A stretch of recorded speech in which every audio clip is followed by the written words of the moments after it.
కల్కి సినిమా చూస్తున్నంతసేపు ప్రభాస్తో పాటు అమితాబ్ బచ్చన్ ఉంటారు. కానీ అమితాబ్ బచ్చన్ ప్రభాస్ రోల్ కంటే కూడా డామినేట్ చేశారు. సో సినిమా నుంచి బయటకు వచ్చేటప్పుడు కూడా అందరిలో కూడా ఒకటే ఫీల్ వస్తుంది, ఏమన్నా చేశాడ్రా అమితాబ్ బచ్చన్ అనిపిస్తుంది. సో అమితాబ్ బచ్చన్ హైట్ గురించి మాత్రం ఇక్కడ స్పెషల్గా చెప్పుకోవాలి. ఎందుకంటే అమితాబ్ బచ్చన్ ఆల్రెడీ 6 feet దాటిన హైట్ ఉన్నప్పటికీ కూడా సినిమాలో మాత్రం 8 feet చూపించడం జరిగింది. ఎందుకంటే పురాణాల ప్రకారం మనుషులు హైట్ 8 feet 9 feet ఉంటారు కాబట్టి సినిమాలో అమితాబ్ బచ్చన్ హైట్ చాలా పెద్దగా చూపించడం జరిగింది.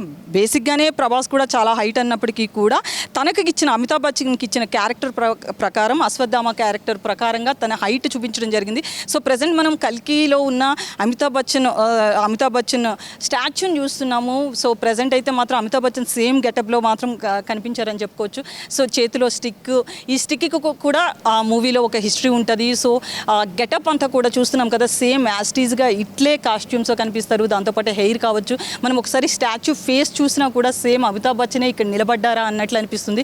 ఎంత హైట్ ఉంది అనేది ఒకసారి మనం కనుక చూస్తే జస్ట్ నేను హైట్ చూస్తే మోకాలి వరకు వస్తున్న పరిస్థితి కనిపిస్తుంది. సో హైట్ అయితే మాత్రం ఇది అప్రాక్సిమేట్లీ 20-25 feet వరకు ఉండేటట్లే కనిపిస్తుంది. సో అమితాబ్ బచ్చన్ రోల్ గురించి అయితే మాత్రం అందరూ పార్ట్ 2 వచ్చే వరకు కూడా మాట్లాడుకునే పరిస్థితే కనిపిస్తుంది. ఎందుకంటే ప్రభాస్ను కూడా డామినేట్ చేసిన ఈ రోల్ అయితే మాత్రం ఒక స్పెషల్గా ఉంటుంది.